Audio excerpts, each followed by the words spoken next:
你真係一個白痴，我自己知嘅，所以我連基金我都唔夠膽買，我要去幫襯嗰啲叫做乜嘢私人投資顧問。而當你揾一個私人投資顧問，佢會為你度身訂造，淨係適合你嘅投資嘅策略。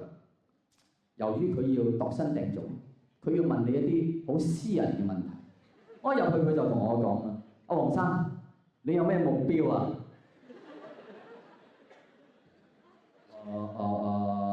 下次世界盃睇現場咯。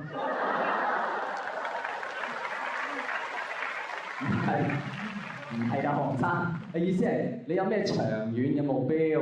哇，下次世界盃好長遠㗎咯喎。係啊，黃生，即係你人生有咩目標？世界和平。啊，唔係呢個係新年願望，對唔住。哦，唔係喎，諗下，人生有咩目標？呢個係一個哲學嘅問題嚟喎。因為你首先需要知道人生有咩目標咧，你就係首先你需要知道嘅就係人生有咩意義啊？喂，如果我知道人生有乜意義，可能我係唔需要入嚟投資㗎喎。你冇聽過耶穌基督要揾投資顧問㗎？咁一來耶穌基督係使好少錢啦，係嘛？佢真係請3、5千人食飯都係5餅2魚。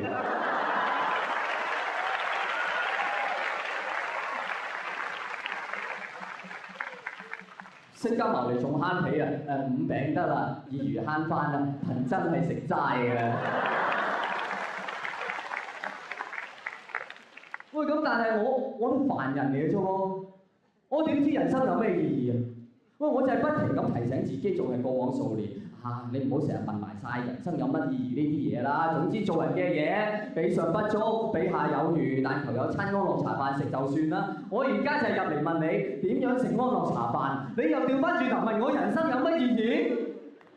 你而家無端端搞到我好空虛喎！你有邊隻基金可以補到我嘅空虛？即係有邊隻基金可以1個禮拜升1倍？你冇你咁你唔好嘈我。我要寫新詩啊！我好空虛 ，OK？ 冇嘈，冇嘈。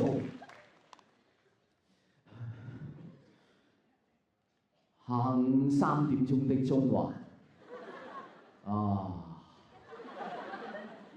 你有沒有聽説過啊？最愛的人不會是伴侶。最喜愛做的事，不會是職業。那麼，最精彩的人生就不會是這一世。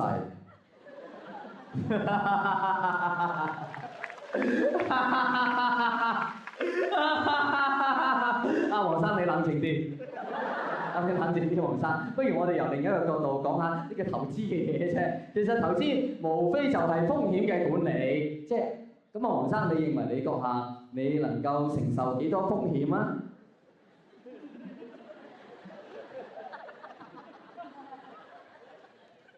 你問呢個問題咩意思啊？你覺得我承受唔起風險啊？你覺得我係懦夫啊？我老豆又係咁睇我，你又係咁睇我。我承受唔起風險，我可以成副身家去澳門游水翻嚟香港啊！我承受唔起風險啊！唔係黃生，你冷靜啲。其實我哋咧，只不過一般我哋投資界咧係認為一個人即係如果年輕咧就可以承受高啲嘅風險。哦，咁我知啊！我呢啲安樂死嘅，我哋承受唔起風險啊嘛！我得翻最後一注嘅啫嘛！我衰埋呢一注咧，我乜都冇啦嘛！即係以你啲投資界嚟講，一個人如果到咗60歲，認為佢前半生所有嘢做錯晒，佢係唔應該由頭再嚟嘅。因為由頭再嚟個風險係好高㗎嘛，佢應該無風無浪咁乖乖地咁樣等死，因為等死個風險係好低㗎嘛，因為等死你實等到㗎。